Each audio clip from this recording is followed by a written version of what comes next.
Here we are today in my Machete House. We're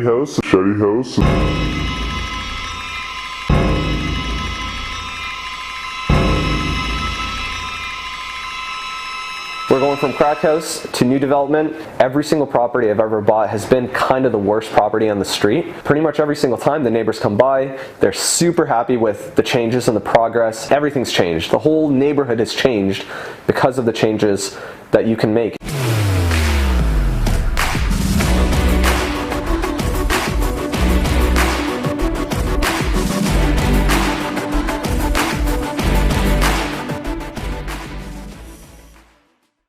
Hey guys, welcome back to the Canadian Real Estate Investing channel. As you can see, we're kind of a mess right now.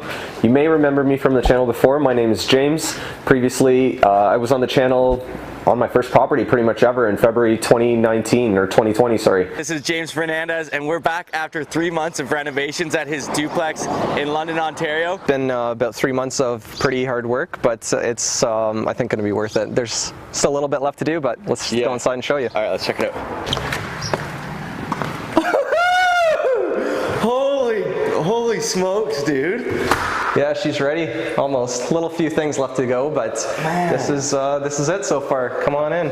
Since OREC 2019, you've acquired how many units? It's after May 31st, it's going to be 13. And here we are today in my Machete House. As many of you who follow me on Instagram are aware, Peter's with me here just for safety, security, and a little bit of film, of course. But take a look around. You'll still see some of the signs of the, I guess, unfortunate events that kind of happen here. But we're here today to try and move past that, move forward, and figure out a plan. We're going from crack house to new development, and trying to figure out how to work with the city to create something that will really add value in this rapid transit, high density part of the town. So meetings with city councilors, meeting with Heritage, meeting with a bunch of different groups of people to try and create an opportunity for me as well as the city so that something can be created that really adds value to this part of the town. Let's take a quick tour. So in here we got a couple bedrooms. It's been mostly cleared out, of course. There's still a little bit to go, but we're in process right now for demo permits, for Heritage, for a bunch of different things. So it's not really worth spending time and money on this type of stuff that doesn't really do anything when it'll just be all torn away and gone. So a couple bedrooms, entrance. We'll take a quick walk upstairs later, but I know most people are interested in the basement. We'll probably head down there. Peter, watch your step on your way down. This used to be a kitchen, used to be a bathroom. From some of the videos and pictures that you guys saw before, this was kind of where the big mess was on the ground. You might remember, just even from like the Halloween stuff with the Finlay group. This is kind of where some of that was from. So what exactly happened here, James? So yeah, it was the reason I call it the Machete House is because just basically a few days after I bought it, people send me links to an article, newspaper article. Hey, there's a machete attack in this like London property. But it's my London property. Yeah, so what happened in here was the tenants stole something from someone they shouldn't have stole something from, and they found them, and they hunted them down, and machetes were involved. We can go into the details later, DM me, and we can talk about that. Seems to be everyone's okay, but missing maybe a few things here and there. We'll head down in the basement. Don't worry, they didn't leave anything behind. Here we go. There's not a lot of light down here, so we're gonna have to try and figure out, maybe Peter's got some flash, or you can just try and imagine what we're smelling and walking through down here. This is basically a fully empty basement. Some of you may remember these on the wall. So it's almost my hand size. So could have been me in one of my nightly stupors here. Down here, initially when I first bought the property, it was mainly for that zoning. It was mainly for trying to make sure that I can have that long-term play and appreciation and build something that actually adds value down here. But if I were to buy and hold this thing, the ceilings are decent down here. Kind of smells like whatever it smells like, but it could actually be a secondary suite. So let's get the hell out of here and head upstairs. So since I bought the property, it's been broken into 4 times already. Actually, Peter and I walked up and it's actually been broken into recently. That door just got kicked in over there, and we'll board that up again. These are new. Someone's been in here recently, so. But we got fresh maple syrup ready to go. This is Canadian real estate investing after all. Let's head upstairs. So this is perfect for a small family. We got some bedrooms for the kids, the master bedroom over here. Nice light south-facing windows. Oh man, it's brutal. We had a pest control issue in here before, but once we took away most of the fluids and food, they left. So clawfoot tub, if anyone wants it, pickup only, lightly used. Yeah, let's get out of here. Smile. So a little bit of plans, I guess, for this property. I own the one right beside it as well. I'm trying to build something bigger on both of these. It's not something I've ever done before. It's something I'm kind of struggling with. But from where you saw me last, that was my first property, a little duplex. I've actually sold that since. And the one beside it is actually the second property I ever bought ever. So kind of cool that we're coming back here. So we're about almost 2 years later. It'll be in February 2022. It'll be 2 years since I bought that first one. And trying to just learn new things and try to grow. A little bit of maybe shiny object syndrome, where trying to figure out some new things here and there. But I really do like that part of real estate, and that's kind of what I do, is to learn new things, meet cool people. So that's where we are now. If anyone wants to come take any souvenirs, just hit me up in the DMs. Feel free to take your pick. Awesome. And so you've just been a new real estate investor for the last couple of years, but obviously you're growing very fast and gaining a lot of experience.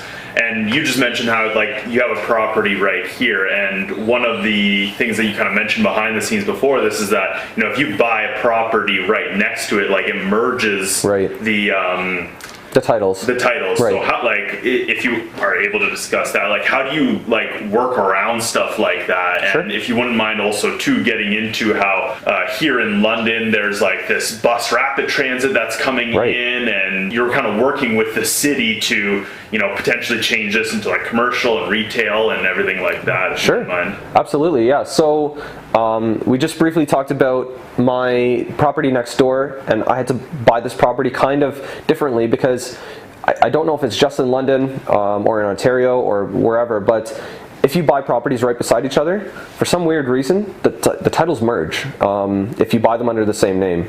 So basically what I needed to do in order to get around that is basically buy it under a separate name, or buy it under joint title, or buy it under my corp, or buy it under, there's a bunch of different ways to get around it.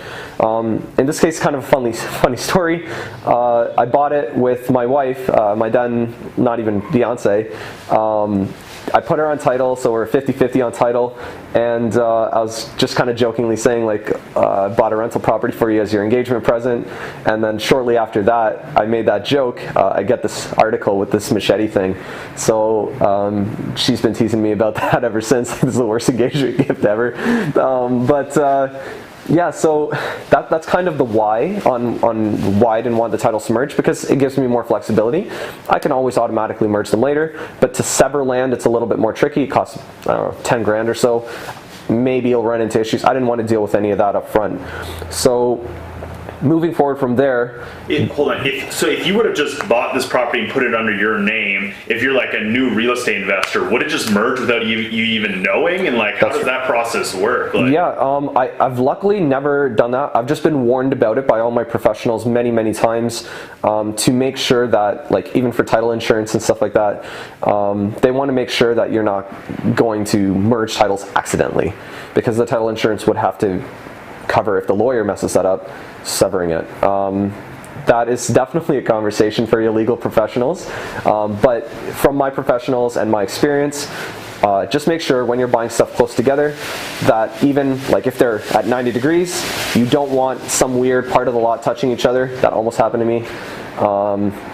And they can again merge accidentally. So just make sure you do your due diligence there. Probably a good thing to have a good investor-focused power team with you and have good mentors who like know and understand all this. Yeah, there's so many mistakes to make, and you can't possibly make them all. So you got to learn from other people's mistakes.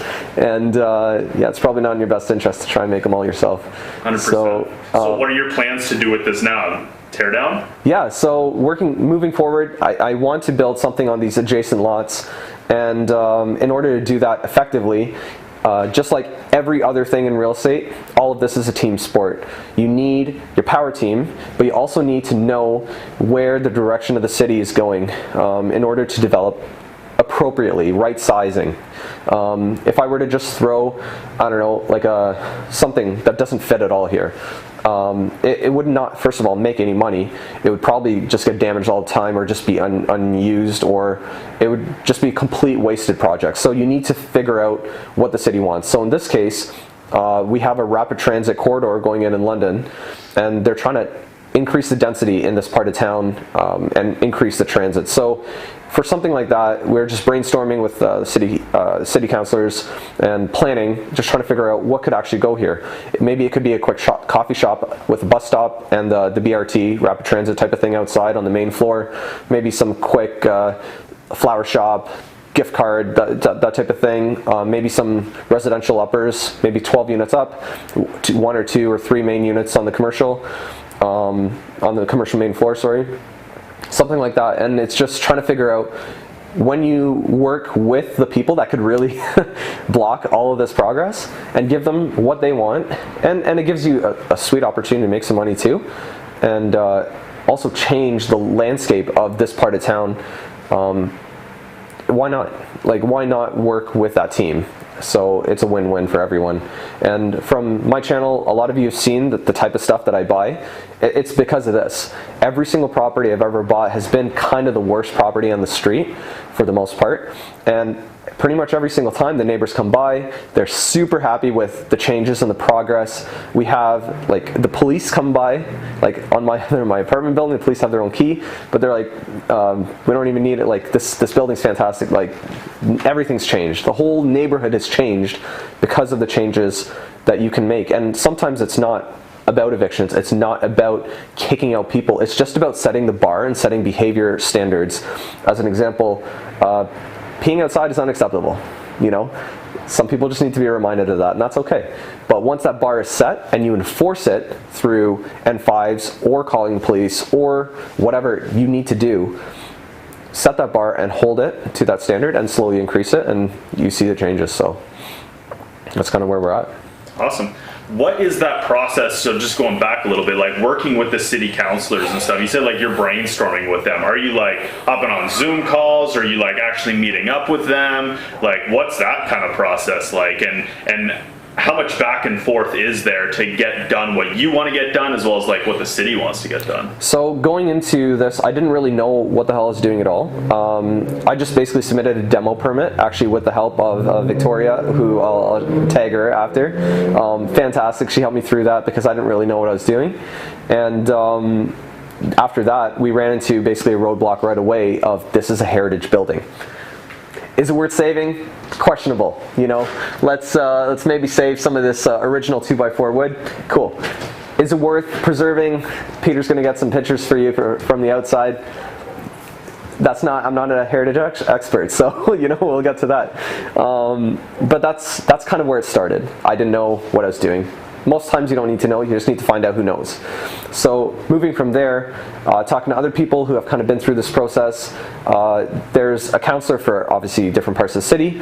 Find out from that counselor what they're trying to represent and push forward. And if you are able to support what they're already pushing, that's already a win.